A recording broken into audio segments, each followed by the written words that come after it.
Hello students, आज हम लेके आए हैं क्लास 11th की केमिस्ट्री। और केमिस्ट्री में आज से हम लोग चालू कर रहे हैं फिजिकल केमिस्ट्री। फिजिकल केमिस्ट्री का सबसे इम्पोर्टेंट और पहला चैप्टर जिसका नाम है मोल कॉन्सेप्ट। अगर मोल कॉन्सेप्ट आपने नहीं सीखा तो फिजिकल केमिस्ट्री की ऐसी की तैसी कर देंगे आप, ठीक है। मतलब इस चैप्टर का यूज लगभग आपको हर एक चैप्टर में मिलेगा। आप या तो इलेक्ट्रोकेमिस्ट्री पढ़ो वहां पे भी मिलेगा आपको, आप सॉल्यूशंस पढ़ो वहां पे भी मिलेगा आप, ठीक है। तो मतलब ये बेस है, बेस मतलब फिजिकल केमिस्ट्री का बोल सकते हो जान है मोल कांसेप्ट, ठीक है। तो बहुत ही अच्छा चैप्टर है, बहुत ही इंपॉर्टेंट चैप्टर है, ठीक है। हम हर एक कॉन्सेप्ट पे डिटेल में बात करेंगे और नंबर ऑफ क्वेश्चंस भी अच्छे अच्छे अच्छे क्वेश्चंस को लगाएंगे और नंबर ऑफ क्वेश्चंस भी ज्यादा से ज्यादा करेंगे, ठीक है। तो चलिए स्टार्ट करते हैं अपना मोल कांसेप्ट, ठीक है। देखिए मोल कांसेप्ट की शुरुआत हम करते हैं अपना पहले एटॉमिक मास से। किससे करते हैं? एटॉमिक मास, ठीक है। Atomic mass, atomic mass, atomic mass क्या होता है? एटॉमिक मास होता है क्या? Mass of an atom. किसी भी एलिमेंट के एक एटम को मास क्या बोलते हैं? किसी भी एटम के, किसी भी एलिमेंट के एक एटम के मास को क्या बोलते हैं हम लोग? एटॉमिक मास, ठीक है। तो मास ऑफ एन एटम, ठीक है। किसी भी एलिमेंट के एक एटम के मास को क्या बोलते हैं हम लोग? एटॉमिक मास, ठीक है। अब देखो कोई भी एटम है उसमें क्या होता है, आपने पढ़ा है एक एटम है तो उसमें क्या होगा? बीच में न्यूक्लियस होता है। क्या होता है? ये न्यूक्लियस होता है, ठीक है। और इसमें क्या इलेक्ट्रॉन भी होता है, ठीक है, इलेक्ट्रॉन, ठीक है।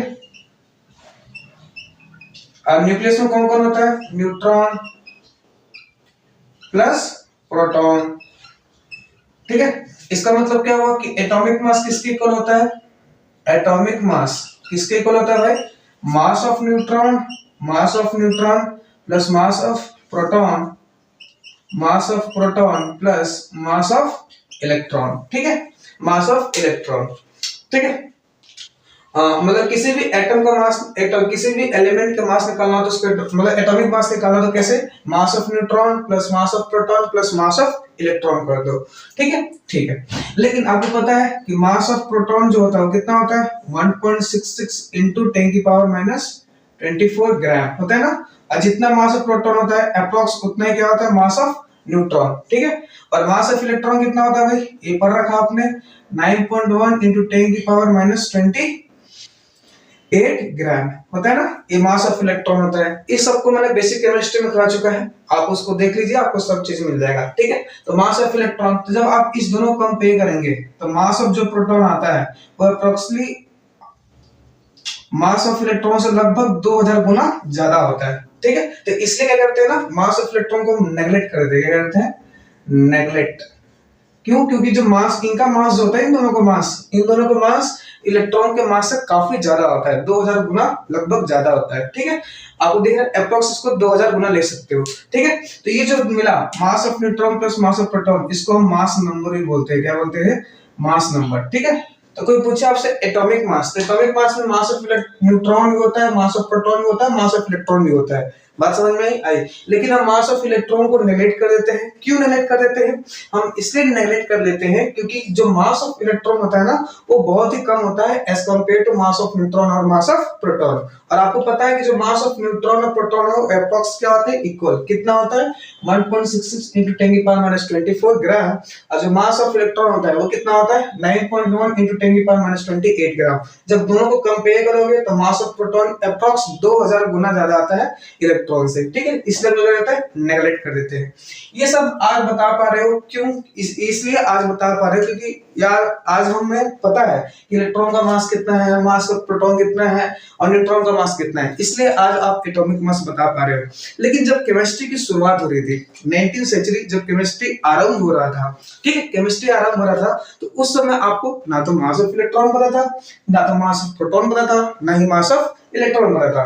तब उस समय फिर साइंटिस्टों ने कैसे इसका मास फाइंड किया, किसी भी एलिमेंट का मास कैसे फाइंड किया, तो उसके लिए उन्होंने एक जुगाड़ लगाया। क्या लगाया? जुगाड़, ठीक है। तो इसको नोट कर लीजिए, जुगाड़ क्या था उसको मैं बताता हूँ, नोट कर लीजिए इसको।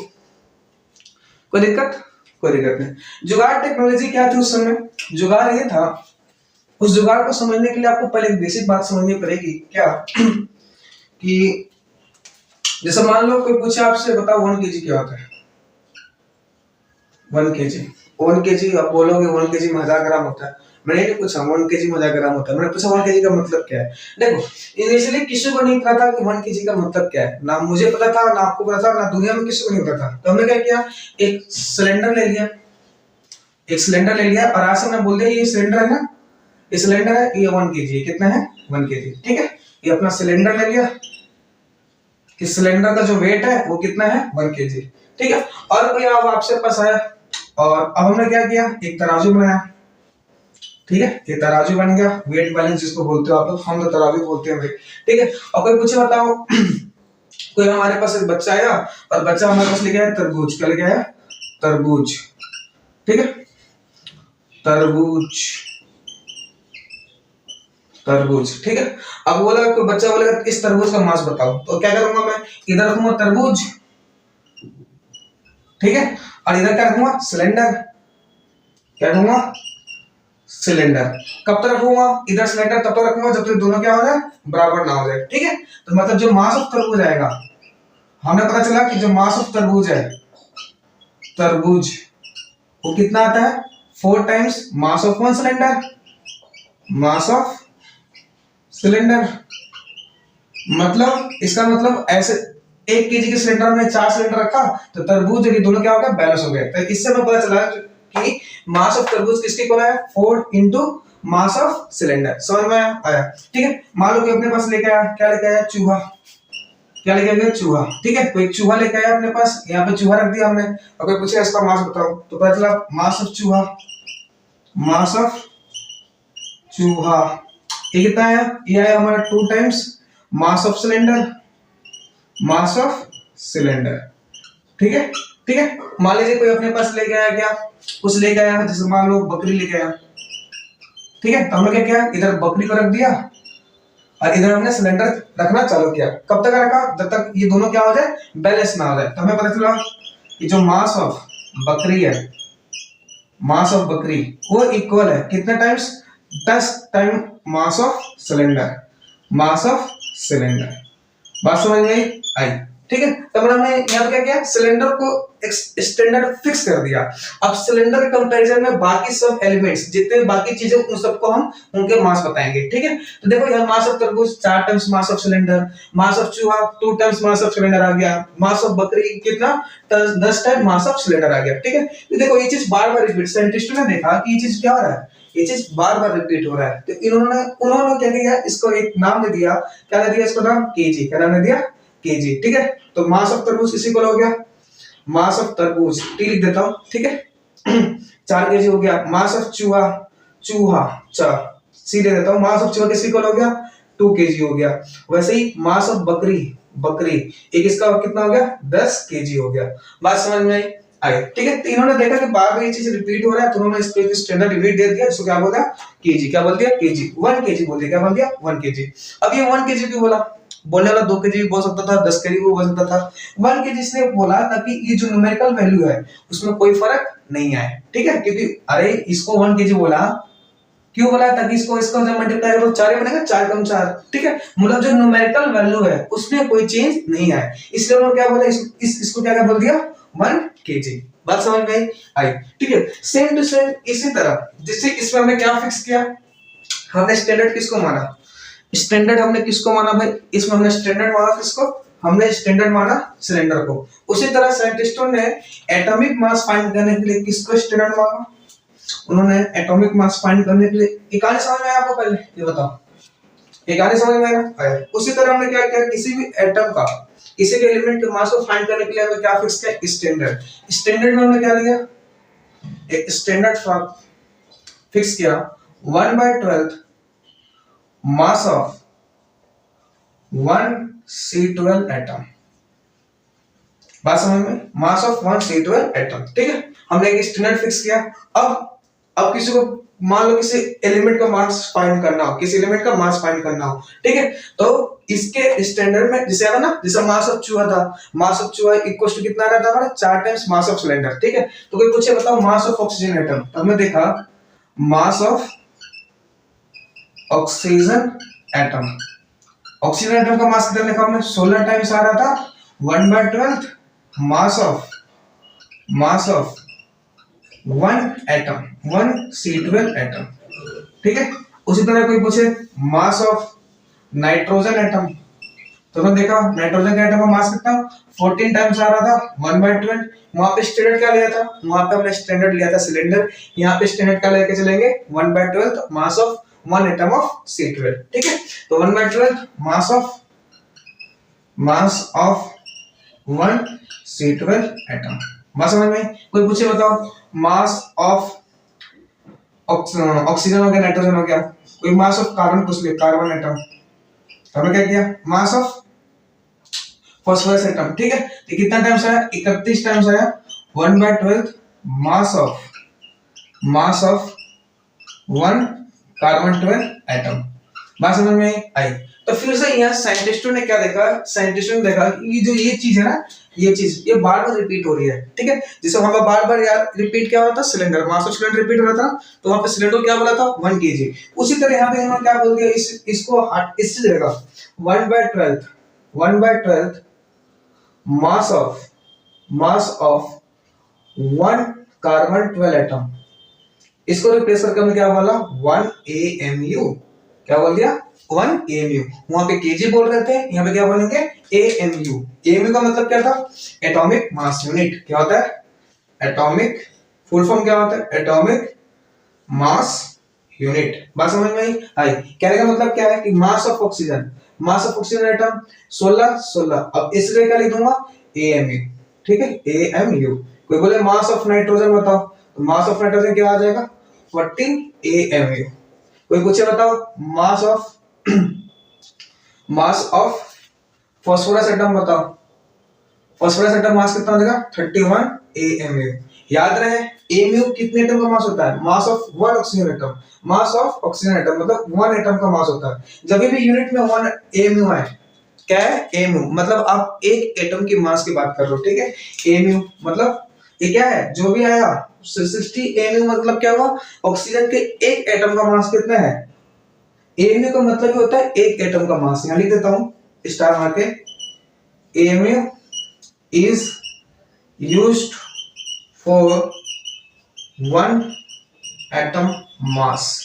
ठीक है, 14 AMU का मतलब क्या है, नाइट्रोजन के एक एटम का मास कितना होता है 14 AMU। ठीक है, 31 AMU का मतलब क्या है, फास्फोरस के एक एटम का मास कितना है 31 AMU। मतलब AMU किसके यूज करते हैं हम लोग, AMU यूज करते हैं हम लोग वन एटम मास के लिए, एक एटम के मास के लिए हम क्या यूज करते हैं भाई AMU। बात समझ में आई? कोई दिक्कत नहीं आया, समझ में आया, समझ में आया। तो वैसे AMU is used for one atom mass. ठीक है, एक एटम के मास के लिए हम क्या यूज करते हैं AMU। ठीक है, और आपने ऐसे सीखा कि 1 AMU किसी को होता है 1/12 mass of one carbon 12 atom. मतलब एक AMU का मतलब क्या होता है 1/12 mass of one carbon 12 atom. कोई दिक्कत नहीं, नोट करिए इसको नोट करिए, आगे बढ़ते हैं।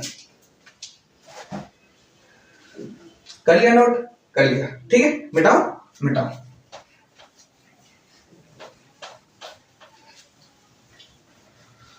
अब आपने सीखा, क्या सीखा कि आपने सीखा कि जो 1 AMU होता है 1 AMU equals to 1/12 mass of 1 C12 atom होता है। ठीक है, ये सीखा आपने, बात समझ में आई? ठीक है, अब धीरे जैसे वक्त बीतता गया, ठीक है, वैसे से हमारे पास डिवाइस डेवलप हुए, और एक डिवाइस डेवलप हुआ जिसको बोलते हैं स्पेक्ट्रोमीटर। क्या बोलते हैं स्पेक्ट्रोमीटर एक ऐसा डिवाइस था जो बहुत छोटे छोटे पार्टिकल्स के मास को भी बता देता है। ठीक है, तो हमने स्पेक्ट्रोमीटर डिवाइस से मास ऑफ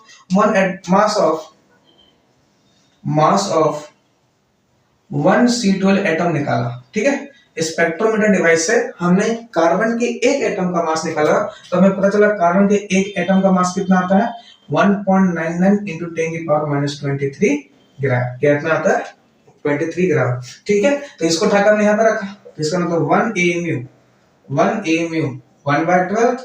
अब mass of one carbon 12 atom कितना आ गया 1.99 99 इंटू 10 की पावर माइनस 23 ग्राम। ठीक है, जब हमने इस वैल्यू को सॉल्व किया तो इस वैल्यू को जब सॉल्व करते हैं तो ये वैल्यू आती है अप्रॉक्स 1.66 इंटू 10 की पावर माइनस 24 ग्राम। ठीक है, तो यहां से हमने दुनिया को बताया, ठीक है, कि जो 1 AMU होता है, 1 AMU इक्वल्स टू 1.66 इंटू 10 की पावर माइनस 24 ग्राम होता है। मतलब एक AMU की वैल्यू कितनी होती है? 1.66 इंटू 10 की पावर माइनस 24 ग्राम। ठीक है, यहाँ पे एक और चीज बता देता हूँ, ये सेम टू सेम वैल्यू किसकी इक्वल होती है? 1/6.022 इंटू 10 की पावर 23। इसको देखते हुए आपको कुछ याद आ रहा होगा, इसको क्या बोलते हैं? Na, Avogadro's number. क्या बोलते हैं? एवोगैड्रो कांस्टेंट, एवोगैड्रो कांस्टेंट या एवोगैड्रो नंबर। क्या बोलते हैं? Avogadro number. ठीक है, तो यहाँ से आपको सबसे इंपॉर्टेंट रिजल्ट मिलता है, क्या मिलता है कि जो 1 AMU होता है ये इक्वल होता है 1.66 इंटू 10 की पावर माइनस 24 ग्राम और ये इक्वल होता है 1/Na। ठीक है, जिस हिसाब से हमें जिस वैल्यू को यूज करना होगा अपने हिसाब से हम इसको यूज करेंगे। बात समझ में आई? तो 1 MU का मतलब क्या होता है? 1 MU का मतलब होता है 1/12 मास ऑफ 1 कार्बन 12 एटम। ठीक है, कार्बन 12 के एक एटम का मास। ठीक है, हमने स्पेक्ट्रोमीटर एक ऐसा डिवाइस होता है, स्पेक्ट्रोमीटर एक ऐसा डिवाइस होता है जिस डिवाइस से हम छोटे छोटे पार्टिकल्स के मास को बता सकते हैं। तो हमने कार्बन के मास को स्पेक्ट्रोमीटर की मदद से कार्बन 12 के मास को फाइंड किया तो कितना मिला? 1.99 इंटू 10 की पावर माइनस 23 ग्राम। ठीक है, तो 1 MU इक्वल्स टू 1/12, इसका मास कितना आ गया? 1.99 इंटू 10 की पावर माइनस 23 ग्राम। अब जब इसको मैं सॉल्व किया तो किसकी इक्वल आता है? 1.66 इंटू 10 की पावर माइनस 24 ग्राम। इसका मतलब 1 MU की जगह 1 MU किसके इक्वल हो गया? 1.66 इंटू 10 की पावर माइनस 24 ग्राम। बात समझ में आई? ठीक है, दूसरी बात, ये जो वैल्यू होती है वो ये वैल्यू तब भी आती है जब 1/Na कर देते हैं। जब इसकी वैल्यू निकालोगे 1/6.022 जब आप इसको सॉल्व करोगे, ठीक है, तो इसकी वैल्यू इतनी आती है। इसका मतलब 1 MU इसके इक्वल हो गया और 1/Na के भी इक्वल होता है। बात समझ में आई? नोट करो इसको। कोई दिक्कत आया समझ में? आगे बढ़ो। इसका मतलब क्या हो? बताओ।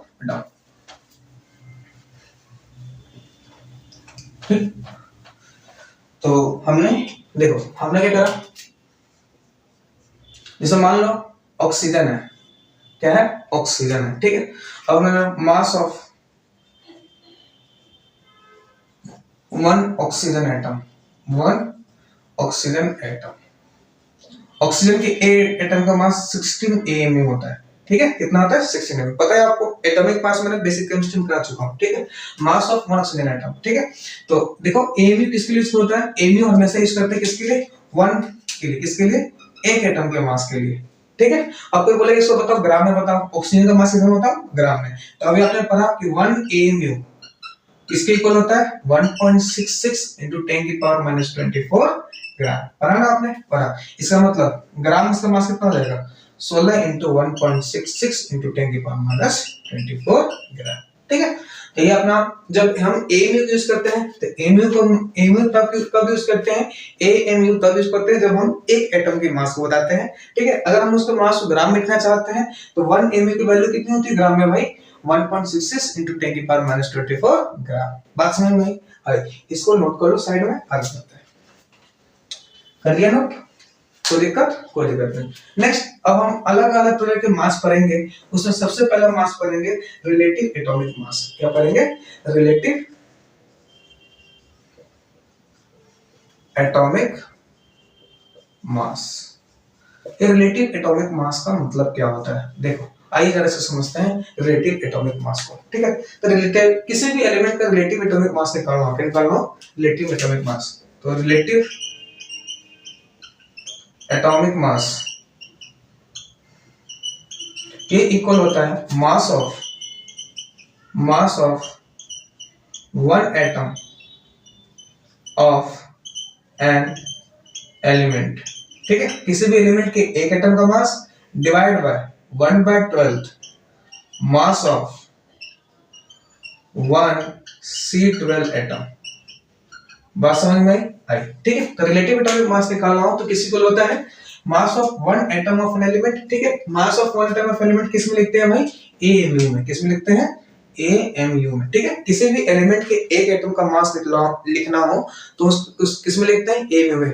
ये डाउट आपको छोटा छोटा डाउट क्लियर रखेगा, नहीं तो बाद में बहुत कंफ्यूजन करता है कि इनका मतलब क्या है। कोई पूछे relative atomic mass of oxygen, ठीक है। तो इसका मतलब mass of one oxygen atom, oxygen के एक एटम का मास कितना बताया था मैंने आपको, ऑक्सीजन है उसका मास कितना होगा 16, एक एटम का मास बताना है, इसका मतलब क्या लिखूंगा AMU, ठीक है। और अपन 1 अपन, अच्छा अभी आपने पढ़ा कि जो 1 AMU होता है वो किसके इक्वल होता है 1/12 मास ऑफ 1 C12 एटम, पढ़ा ना आपने। तो मतलब ये चीज किसके इक्वल होता है 1 AMU के, तो ये चीज किसके इक्वल होता है AMU के। AMU से कट देगा, इसका मतलब कितना है 16, कितना देगा 16। इसका मतलब आपको ये समझ में आया कि रिलेटिव एटॉमिक मास की कोई यूनिट नहीं होती है, ठीक है। कोई पूछे रिलेटिव एटॉमिक मास ऑफ, कोई पूछे relative atomic mass of nitrogen, किसका पूछे नाइट्रोजन का। तो रिलेटिव एटॉमिक मास नाइट्रोजन, इसका मतलब mass of one atom, nitrogen के एक एटम का मास कितना होता है भाई 40 AMU, कितना होता है 14 AMU, ठीक है। और ये वैल्यू किसी इक्वल होती है 1 AMU के, तो AMU कर से AMU कट देगा, कितना देगा 14, कितना देगा 14। तो आपने ऐसे ये चीज किया, बाकी सब निकाल सकते हो। रिलेटिव एटॉमिक मास ऑफ, कोई पूछे बताओ सल्फर, सल्फर का रिलेटिव एटॉमिक मास कितना होता है 32 AMU, कितना होता है 32 AMU, ठीक है। अपॉन AMU कट जाएगा, कितना देगा 32, ठीक है। तो आपने ऐसे एक चीज और नोट किया कि इनकी कोई यूनिट नहीं आती, ठीक है। इसका मतलब रिलेटिव एटॉमिक मास की कोई यूनिट नहीं होती है, ठीक है। तो साइड में ले सकते हैं रिलेटिव एटॉमिक मास को शॉर्ट फॉर्म में लिखेंगे RAM, RAM, RAM. Relative atomic mass has no unit, no unit, कहने का मतलब ये यूनिट लेस होते हैं। कैसा होता है यूनिट लेस, बात समझ में आई, ठीक है। दिखाई तो दे रहा है, दिखाई दे रहा है, कोई दिक्कत, कोई दिक्कत नहीं। मतलब रिलेटिव एटॉमिक मास लिखना हो तो कैसे लिखोगे, mass of one atom of element, किसी भी एलिमेंट के एक एटम, किसी भी एलिमेंट के एक एटम को मास को किसमें लिखते हैं हम लोग AMU में, divide by 1/12 mass of 1 carbon 2 atom, ठीक है। तो 1 निकालते हैं, जैसे रिलेटिव एटॉमिक मास निकालना ऑक्सीजन का, तो ऑक्सीजन के एक एटम का मास कितना होता है 16 AMU। ये वैल्यू किसकी इक्वल होती है, याद है ना, इस वैल्यू को जब हमने क्या लिखा था AMU, तो डिवाइड करेंगे AMU से AMU कट जाएगा, क्या बचेगा 16। कोई दिक्कत, कोई दिक्कत नहीं। इसी तरह फाइंड, इसका मतलब इस डाटा से हमें समझ में आया कि रिलेटिव एटॉमिक मास की कोई यूनिट नहीं होती है। बात समझ में आई, नोट करिए इसको। कोई दिक्कत, कोई परेशानी, कोई परेशानी नहीं, ठीक है। मिटाओ मिटाओ। इसका मतलब क्या हुआ, इसका मतलब सिंपल, क्या सिंपल वो समझते हैं। इसका मतलब सिंपल हुआ कि जैसे मान लो ऑक्सीजन है, ऑक्सीजन का लिखा है मास 16 सिर्फ लिखा है, और लिखा 16 AMU, ठीक है, सिर्फ 16 लिखा है, ठीक है। तो इसका मतलब कौन सा मास है रिलेटिव एटॉमिक मास, क्योंकि रिलेटिव एटॉमिक मास की कोई यूनिट नहीं होती है। और 16 AMU लिखा है, इसका मतलब mass of one atom of oxygen. बात समझ में, कोई दिक्कत, कोई दिक्कत नहीं। ये समझ में आपको ना, AMU को मैं बार-बार बता रहा हूँ, इस चीज पे बार-बार जोर दे रहा हूँ कि AMU का यूज हम कब करते हैं, सिर्फ एक एटम के मास के लिए, ठीक है। तो सिर्फ लिखा हो 16, इसका मतलब रिलेटिव एटॉमिक मास है 16 AMU, मतलब ऑक्सीजन के एक एटम का मास कितना है 16, कितना है 16, ठीक है। इसे मान लो लिखा हो नाइट्रोजन, और नाइट्रोजन में लिखा हो 14 और इस जगह लिखा हो 14 AMU। तो आपको ये चीज अपने आप अंडरस्टूड होना चाहिए, ठीक है, कि 14 लिखा है, इसका मतलब कौन सा मास है रिलेटिव एटॉमिक मास है, ठीक है। एक चीज और, रिलेटिव एटॉमिक मास को मास नंबर भी बोलते हैं, क्या बोलते हैं मास नंबर, ठीक है। इसका दूसरा नाम क्या है मास नंबर। बात समझ में आई। अब 40 AMU लिखा हो, 14 AMU लिखा हो, इसका मतलब कितने एटम का मास बात कर रहे हैं, एक एटम का। 14 AMU मतलब mass of one atom of nitrogen. बात समझ में आई, कोई दिक्कत, कोई दिक्कत नहीं, ठीक है। इसे मान लिखा हो, क्या लिखा हो क्या, कोई भी एलिमेंट ले लो यार, जैसे फेवरेट कौन सा लो, नाइट्रोजन हो गया, ऑक्सीजन हो गया, फ्लोरीन ले लो। फ्लोरीन का मास कितना होता है बोलो, फ्लोरीन का मास, अरे फ्लोरीन 9 पे आ रहा है ना, 9 तो 19 लिखा हो, 19 AMU लिखा हो, 19 लिखा हो सिर्फ, इसका मतलब क्या है रिलेटिव एटॉमिक मास है, 19 एमयू मतलब लिखा है मास ऑफ वन एटम, एक एटम का मास लिखा है। कोई दिक्कत नहीं, ठीक है। तो साथ में एग्जांपल्स कहीं साइड में लिख लीजिएगा, आपको क्लियर हो जाएगा। कोई दिक्कत नहीं, लिख लीजिए इसको। आया समझ में? आया, आगे बढ़ा जाए, ठीक है। इसी तरह हम नेक्स्ट बात करते हैं, ये तो हमने बात करी रिलेटिव एटॉमिक मास के बारे में। नेक्स्ट हम बात करते हैं मॉलिक्यूलर मास के बारे में। मॉलिक्यूलर मास, ठीक है, मॉलिक्यूलर मास। तो नेक्स्ट अपना वाला टॉपिक डाल लीजिएगा, molecular mass.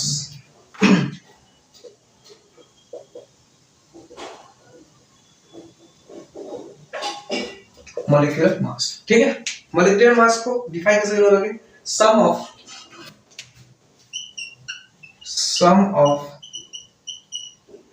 atomic masses of all the elements present in a molecule, ठीक है। किसी एक मॉलिक्यूल में जितने भी एलिमेंट है, उन सब एलिमेंट के मास को सबको क्या बोलते हैं हम लोग? Molecular mass. जैसे एग्जांपल लेते हैं, जैसे H2O, क्या है? H2O। अब इसमें बताओ हाइड्रोजन कितने हैं? हाइड्रोजन कितने हैं? जल्दी बोलो। 2। ऑक्सीजन कितने हैं? 1, ठीक है।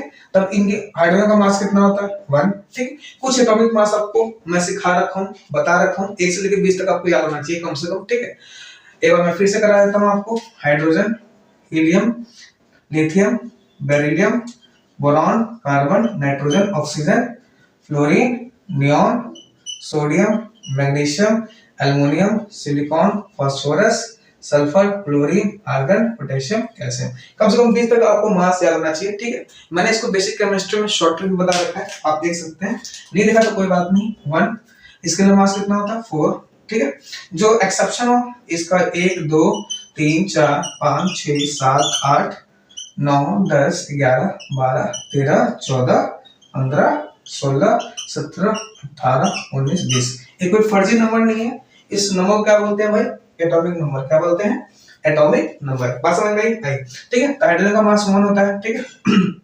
लिथियम का जब भी ऑड है, देखो हाइड्रोजन को छोड़ दो, ठीक है, नाइट्रोजन को छोड़ दो, और एक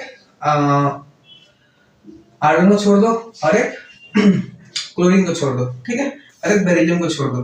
बाकी सबका मास आपको 1 से लेकर 20 तक एलिमेंट में याद रहता है। कैसे याद रहता है? बताया था ट्रिक कि जब भी ऑड नंबर है, इवन है, पहले इवन एटॉमिक नंबर है तो 2 से मल्टीप्लाई कर दो। कहने का मतलब क्या है? कार्बन का मास इवन एटॉमिक नंबर है 6, इवन होता है, 6 दूनी 12 हो जाएगा। ऑक्सीजन 8 एटॉमिक नंबर इवन है, 8 दूनी 16, इसका मास कितना हो जाएगा? 16, ठीक है। वैसे ही नियोन का कितना हो जाएगा? 20, इसका कितना हो जाएगा? 24, इससे कितना हो जाएगा? 28, इससे कितना हो जाएगा? 40, इससे कितना हो जाएगा? 32। सल्फर कितना मास होता है? 32, ठीक है। अगर ऑड है, ये तो इवन के लिए था, अगर एटॉमिक नंबर ऑड है तो मल्टीप्लाई करो 2 से, प्लस 1 कर दो, ठीक है। इसका कितना? 3 है, 3 दूनी 6, 7। जो गोला मारा हूं उसको छोड़ देना बस, ठीक है। ये कितना देगा? 11 हो जाएगा। इससे कितना देगा? 2 से मल्टीप्लाई करो, 1 प्लस कर दो, तो इससे कितना देगा? 23, इससे कितना देगा? 19, कितना हो जाएगा? 19, इससे कितना देगा? 31, ठीक है। बाकी जिस पर गोला मारा है आपको याद रखना पड़ेगा।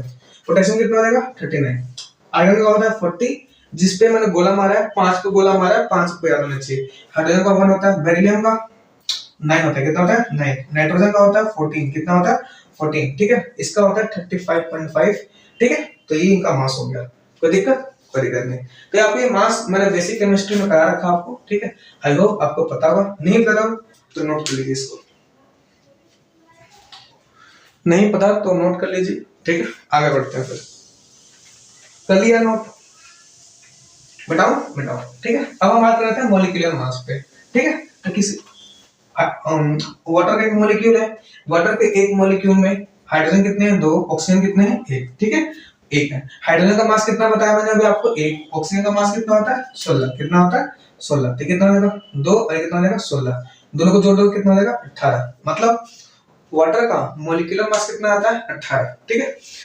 ऐसा अब 18 वाटर का मॉलिक्यूलर मास, ठीक है। वाटर का मॉलिक्यूलर मास अब 18 आया। एक तो 18 लिख दिया, एक में लिखा 18 AMU, ठीक है। अब 18 लिखा है तो ये रिलेटिव एटॉमिक मास नहीं है, इसको क्या बोलेंगे, रिलेटिव मॉलिक्यूलर मास। ये एटम थोड़ी है, मॉलिक्यूल है, ठीक है। ये एटम थोड़ी है, सिंगल एटम थोड़ी है, मॉलिक्यूल है ना, इसको क्या बोलेंगे, रिलेटिव मॉलिक्यूलर मास। क्या बोलेंगे, रिलेटिव मॉलिक्यूलर मास। बात समझ में आई, ठीक है। अगर आपने मेरे बेसिक केमिस्ट्री लेक्चर नहीं देखा तो प्लीज देख लो, बहुत हेल्पफुल होगा आपके लिए, ठीक है।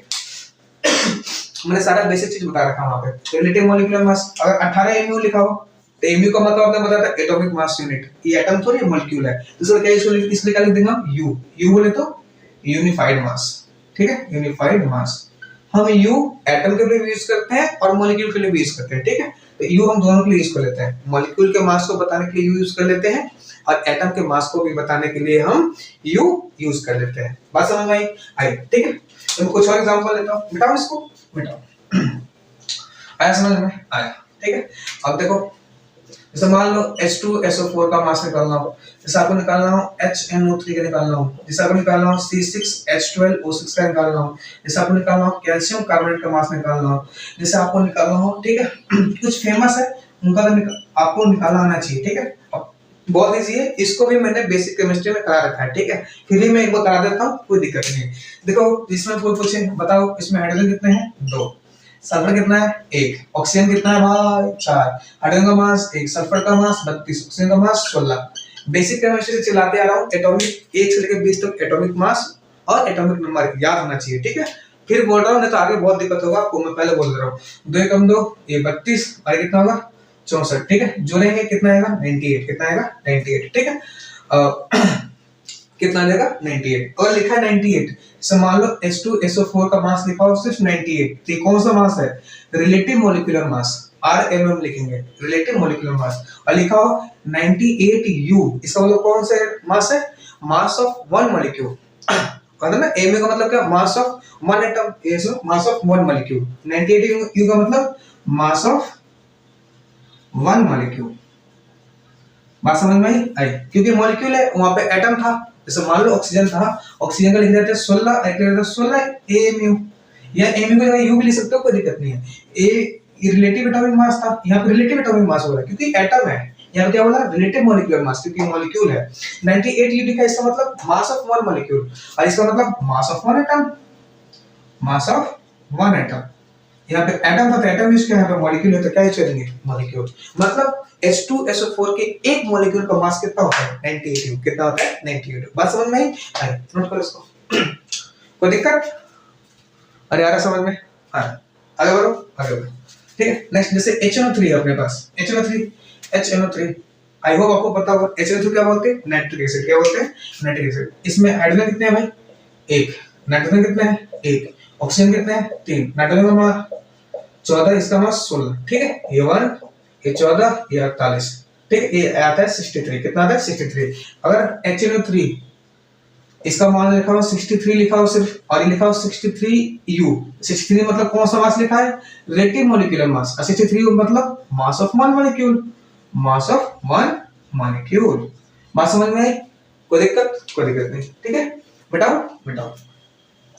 वैसे देखो C6H12O6 एक इसका फॉर्मूला होता है भाई, बचपन से पढ़ते आ रहे हो। किसका फॉर्मूला होता है, जल्दी बोलो, ग्लूकोज का। किसका होता है, ग्लूकोज का, ठीक है। किसका होता है, ग्लूकोज का।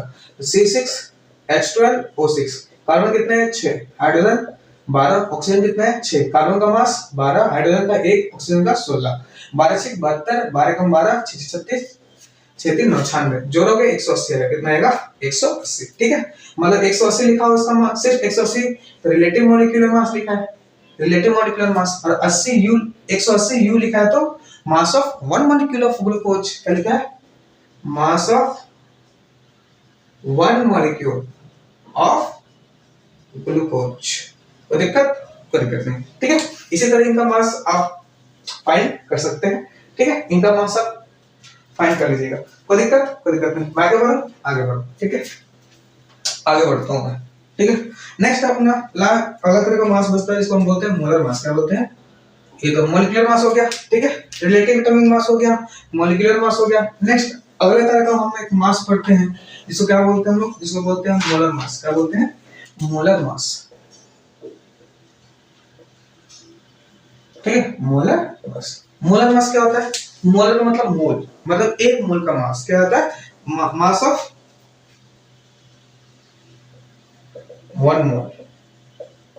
ठीक है, मास ऑफ 1 मोल सब्सटेंस। ठीक है, मास ऑफ 1 मोल सब्सटेंस इन ग्राम, किसमें होता है? ग्राम में। ठीक है, एक मोल के मास, किसी भी सब्सटेंस के एक मोल के मास को क्या बोलते हैं हम लोग? Molar mass. क्या बोलते हैं? Molar mass. ठीक है, अब मोलर मास हम से किस में लिखते हैं? ग्राम में। किस में लिखते हैं भाई? ग्राम में होते हैं। ठीक है, और आपको तो पता होगा जैसे 1 दर्जन होता है, 1 दर्जन में कितने केले आते हैं भाई? 12। तो वैसे 1 मोल में कितने केले आएंगे? 6.022 × 10⁻23 केले। ठीक है, मतलब 1 मोल में कितने सारे पार्टिकल्स होते हैं? ठीक है, इसका मतलब 1 मोल में 6.022 into 10 की पावर क्या होते हैं? 23 पार्टिकल्स। क्या होते हैं? पार्टिकल्स। बात समझ में आई? ठीक है, पार्टिकल्स क्या हो सकते हैं? एटम हो सकता है, मॉलिक्यूल हो सकता है, ठीक है, आयन हो सकते हैं, कुछ हो सकता है। ठीक है, कोई बोले 1 मोल, तो 1 मोल में इतना सामान होता है। जैसे आप दुकान जाता है ना, दुकान में बोलते 1 दर्जन दे दो केले, तो 12 केले देता है। 1 दर्जन कोई भी चीज बोलोगे तो क्या देगा? वो 12 चीज देगा। वैसे बोलो, अगर दुकान वाले को बोलोगे 1 मोल दे दो, तो कितना देगा? कितना देगा? उसके पास इतना होगा नहीं, देगा कहां से आपको? ठीक है, तो 1 मोल कितना, मतलब 1 मोल का मतलब क्या होता है? 6.022 into 10⁻23 पार्टिकल्स। पार्टिकल्स के नाम पे क्या हो सकता है? एटम हो सकता है, मॉलिक्यूल हो सकता है और आयंस हो सकते हैं। बात समझ में आई? ठीक है, अब हम बात कर रहे थे मोलर मास का। मोलर मास क्या होता है? किसी भी सब्सटेंस के 1 मोल का मास, कोई भी सब्सटेंस के 1 मोल के मास को क्या बोलते हैं? Molar mass. अब मोलर मास हम हमेशा किस में लिखते हैं हम लोग? ग्राम में। किस में लिखते हैं? ग्राम में। बात समझ में आई? ठीक है, इसका मतलब मोलर मास निकालना, कैसे निकालोगे? मोलर मास निकालना हो तो मास ऑफ 1 यूनिट इनटू में n। इसका एवोगाड्रो नंबर बोलते हैं ना, इसको n से दिखाते हैं। ठीक है, तो मोलर मास निकालना हो तो कैसे निकालोगे? मास ऑफ 1 यूनिट इनटू में n। ठीक है, इनटू में n। कोई दिक्कत? कोई दिक्कत नहीं। जैसे बोलो molar mass of oxygen atom. ठीक है, इसका मतलब क्या हुआ? मास ऑफ 1 यूनिट। ऑक्सीजन के एक एटम का मास कितना होता है? ऑक्सीजन के एक एटम का मास 16 होता है ना, 16 AMU होता है ना, 16 AMU। कोई दिक्कत? कोई दिक्कत नहीं। ठीक है, और इनटू में Na होता है ना भाई? होता है। ठीक है, अब लेकिन मैंने बोला ना मास of 1 unit, mass of 1 oxygen के एटम का मास कितना होता है? 16 MU, और इनटू में Na बोले तो एवोगाड्रो नंबर। ठीक है, ठीक है, और अभी आपने कुछ देर पहले पढ़ा कि 1 AMU equals to 1.66 into 10⁻24 gram equals to 1/Na। पढ़ा ना भाई? पढ़ा। इसका मतलब 16 AMU, जहां Na लिखा है, या जहां AMU लिखा है, जहां MU लिखा है उसको 1/Na लिख सकता हूं, लिख सकते हो, इनटू में Na से निकल जाएगा 16, और साथ में क्या लिख देंगे? ग्राम। क्या लिख देंगे? ग्राम। बात समझ में आई? ठीक है, मतलब जब भी मोलर मास लिखते हो तो किसमें लिखते हो? ग्राम में। तो MU को जगह लिख सकता हूं 1/Na, और इनटू में कट देगा 16 ग्राम आ जाएगा। ठीक है, कोई दिक्कत? कोई दिक्कत नहीं। एक और एग्जांपल लेता हूं बेटा, लिखो पहले इसको। लिख लिया? कोई दिक्कत? अरे आया समझ में? आया। ठीक है, बेटा बेटा, जैसे हम लिखना हो molar mass of nitrogen atom. क्या लिखना हो? Molar mass of nitrogen atom. Nitrogen atom का मोलर मास निकला हो तो कैसे लिखोगे? नाइट्रोजन एटम का एक मास। ठीक है, नाइट्रोजन के एक एटम का मास कितना होता है? 14 AMU होता है ना, और इनटू में क्या कर दोगे? Na। और आपने पढ़ा, ये रिलेशन इसलिए बताया था, 1 MU क्या होता है? 1 MU इक्वल्स टू 1.66 into 10⁻24 ग्राम, और इक्वल होता है 1/Na। तो जहां MU लिखा है वहां पे क्या लिख सकते हो? 1/Na, और इनटू में Na कट जाएगा, कितना जाएगा? 14 ग्राम। कितना जाएगा? 14 ग्राम। ठीक है, कोई दिक्कत? कोई दिक्कत नहीं। तो मोलर मास को हम से किसमें लिखते हैं? ग्राम में। ठीक है, अगर ग्राम में मास लिखा है मतलब किसी भी चीज का मास ग्राम में लिखा है, मतलब कितना मास है? 1 मोल का मास है। किसका? कितने का मास है? 1 मोल का मास। मिटाओ। तो कंक्लूजन क्या निकला आज की क्लास में? हमने क्या सीखा? कंक्लूजन। देखो पहले इसका कंक्लूजन क्या निकला? कंक्लूजन, ओवरऑल कंक्लूजन की बात करूं तो जैसे ऑक्सीजन है, ऑक्सीजन का मास 16 दे रखा है, 16 AMU दे रखा है। ठीक है, एक ने लिखा 16 ग्राम। 16 AMU का मतलब 16 का सिर्फ मतलब क्या है? रिलेटिव एटॉमिक मास या मास नंबर। बात समझ में? 16 AMU का मतलब मास ऑफ 1 एटम ऑफ ऑक्सीजन। मतलब ऑक्सीजन के एक एटम का मास लिखा है, और 16 ग्राम लिखा है, इसका मतलब मास of 1 mole of N oxygen atom. बात समझ में आई? 16 ग्राम मतलब ऑक्सीजन के एक मोल का मास। मोलर मास 16 ग्राम मतलब कौन सा मास है? Molar mass. कौन सा मास है सर? Molar mass. इसको कौन सा बोलते हैं? Atomic mass. क्या बोलते हैं? Atomic mass. ऐसे क्या बोलते हैं? Molar mass. ठीक है, मोलर मास हमेशा किस में लिखते हैं? ग्राम में लिखते हैं। और मोलर मास का मतलब क्या होता है? एक मोल का मास। मोलर मास मतलब एक मोल का मास। एटॉमिक मास मतलब एक एटम का मास। रिलेटिव एटॉमिक मास जिसकी कोई यूनिट नहीं होती। जैसे मान लो लिखा हो नाइट्रोजन, नाइट्रोजन के 3 मास लिखे हैं। एक तो लिखा है 14, एक लिखा है 14 AMU और एक लिखा है 14 ग्राम। ठीक है, कि कौन सा मास है? रिलेटिव एटॉमिक मास। 14 AMU का मतलब एक एटम का मास है। नाइट्रोजन के एक एटम का मास है 14, और 14 ग्राम लिखा हो तो इसका मतलब नाइट्रोजन के एक मोल का मास है। ठीक है, नाइट्रोजन के एक मोल का मास है। मतलब ये कितने कितने का मास है? Na पार्टिकल्स का मास है। एक मोल में कितने पार्टिकल्स होते हैं? Na particles. मतलब नाइट्रोजन के कितने पार्टिकल्स का मास कितना है? 14 ग्राम। आपको यूनिट पता होना चाहिए, मैं बार बोल रहा हूँ, ये चीज क्लियर होना चाहिए। mu मतलब एक एटम का मास, और 14 ग्राम लिखा हो, ग्राम ग्राम लिखा हो, इसका मतलब एक मोल का मास। क्या लिखा है? मोल का मास। मतलब 14 ग्राम में Na पार्टिकल्स होते हैं। कितने होते हैं? Na। मतलब Na पार्टिकल्स का मास कितना होता है? 14। कोई दिक्कत? कोई दिक्कत नहीं। मतलब जब हम एक मोल का मास लिखते हैं तो ग्राम यूज करते हैं, जब हम एक एटम का मास यूज करते हैं तो mu लिखते हैं। ठीक है, कोई दिक्कत? कोई दिक्कत नहीं। ठीक है, आज लेक्चर को यहीं पे समाप्त करते हैं। ठीक है, समाप्त करने से पहले आपको मैं कंक्लूजन दे देता हूँ, क्या क्या सीखा। मिटाओ आपको क्या क्या याद रखना है। आपको ओवरऑल आपको याद क्या रखना है? याद यहाँ से क्या क्या याद रखना है? आपको याद रखना है पहला बात 1 AMU इक्वल्स टू 1.66 into 10 की पावर माइनस 24 ग्राम, और ये इक्वल होता है 1/Na के। पहले से याद रखना है। ठीक है, दूसरा चीज ऑक्सीजन का मास अगर 16 दिया हो, इसका मास 16 AMU दिया हो, ठीक है, और 16 ग्राम दिया हो, तो ये कौन सा मास है? रिलेटिव एटॉमिक मास। इसको हम मास नंबर भी बोलते हैं। क्या बोलते हैं? Mass number. 16 में मतलब एटॉमिक मास होता है, एटॉमिक मास। ठीक है, और ये एक एटम का मास, एक एटम का मास। बात समझ में? 16 ग्राम मतलब मोलर मास। क्या लिखा है? Molar mass. और ये क्या लिखा है? एक मोल का मास, एक मोल का मास। ठीक है, ग्राम में लिखा है मतलब कौन सा मास है? मोलर मास, मतलब एक मोल का मास। एमयू में लिखा मतलब एटॉमिक मास, कितने? एक एटम का मास। सिर्फ 16 लिखा हो तो क्या लिखना है? रिलेटिव एटॉमिक मास। बात समझ में आई? ठीक है, आई होप आपको वीडियो पसंद आया होगा। वीडियो पसंद आए तो लाइक करें, शेयर करें, सब्सक्राइब करें। थैंक यू, मिलते हैं नेक्स्ट नंबर 2 में।